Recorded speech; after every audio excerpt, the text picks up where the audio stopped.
Okay, so this is the second video on gradient of a line, and this is where we will hope to see a little bit more of a complicated example. However, the principle is still the same. So let's begin. Again, just to clarify, the gradient is equal to rise over step. Okay, now we found that out in lesson.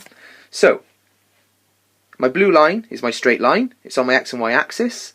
I am going to pick 2 points because I need to see a change from one point to the other. That will give me my gradient. So I'm going to go with point A, which is at -5, 5. And I'm going to go with point B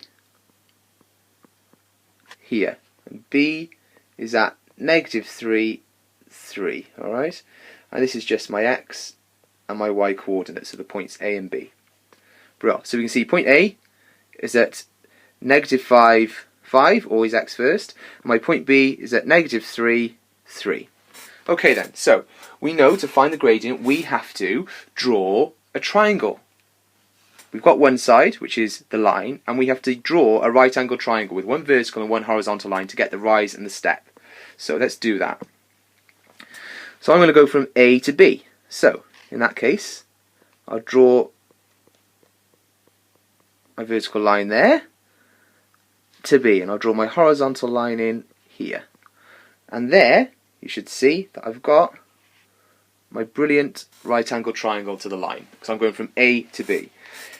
If you're asked to find the gradient of a line, and they haven't given you points A and B, you choose them. Pick yourself some nice easy coordinates, and put them anywhere you like, because the gradient would be the same any which way.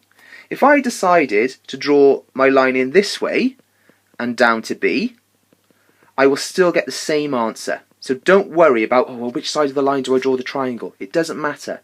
As long as you pick 2 points, any 2 points, and as long as you draw a nice right angled triangle with a straight vertical and a flat horizontal. Okay? Right then, let's have a look at this. So, let's have a look at our step. Shall we have a look at our step? Our step obviously is the horizontal line. Put that in red there, S.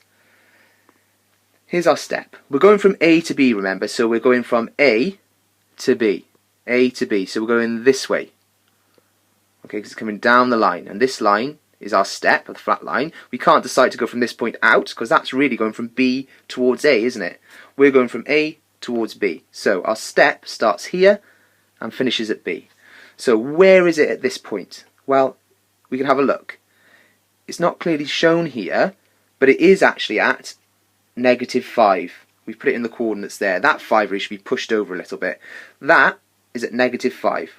Okay, where does it finish? It goes to B, and it finishes at, let's draw our dotted line down to see where it finishes. Oh, it finishes at -3. It goes from -5 to -3. So what's that? Well, that's a change of 2, isn't it? A change of 2.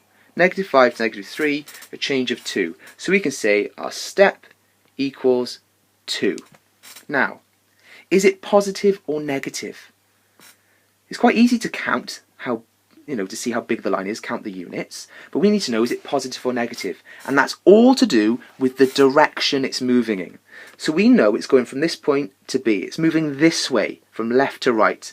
Well, on our number line here, left to right is a positive movement, isn't it? It's going from a smaller number to a bigger number. Okay? Left to right on the number line is a positive movement. You can see here it's going from a small number, -5, to a bigger number, -3. Okay? So it's a positive, because it's a positive movement. So it is +2. Fab. Brilliant. Let's look at our rise, which is R here. So where do we begin? Which point do we start at? That's right, we start at point A. Start at point A. And we go along our rise until we reach our step, which is this point here. So we start at A and we finish at that point there. That's our rise. Now it might look weird because we're actually dragging down here, aren't we? But we still call it a rise. Okay? So let's just focus on where do we begin and where does it end? Well, it begins at 5, doesn't it? You can see here. It begins at 5. Well, where does it end? Well, it ends, look at that. It ends at 3. It starts at 5 and it finishes at 3. Starts at A, which is at 5, along the rise where it finishes, and that's at 3. So, from 5 to 3 is a change of 2, isn't it? From 5 to 3 is a change of 2. 2 units, 5 to 3. But, is it positive or is it negative? Well, hopefully you can already see, well, if it's gone from 5 and then it's finished at 3, that's actually got smaller. It's actually reduced in size, hasn't it? Even though it's called a rise, it's going down.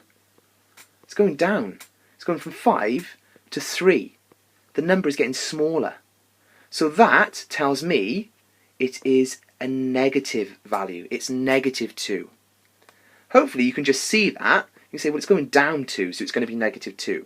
Okay? But it's always good to check with yourself. Well, let's start with the units. It's starting there and it's finishing there, and that's a change of 2. Now, is it positive or is it negative? Well, let's have a look. Is the number getting bigger or smaller? It's getting smaller. It must be a negative. So, we can now say, okay, now that we know this, our rise is negative 2 over our step, which is positive 2. Well, what does that equal? Well, that equals negative 1. Our gradient is negative 1. Okay. Have a look at that. If you don't understand it, compare it with the first video. Okay. And I'll do one more example on another video just to make it more solid. Okay. But remember, the steps are: where do you begin?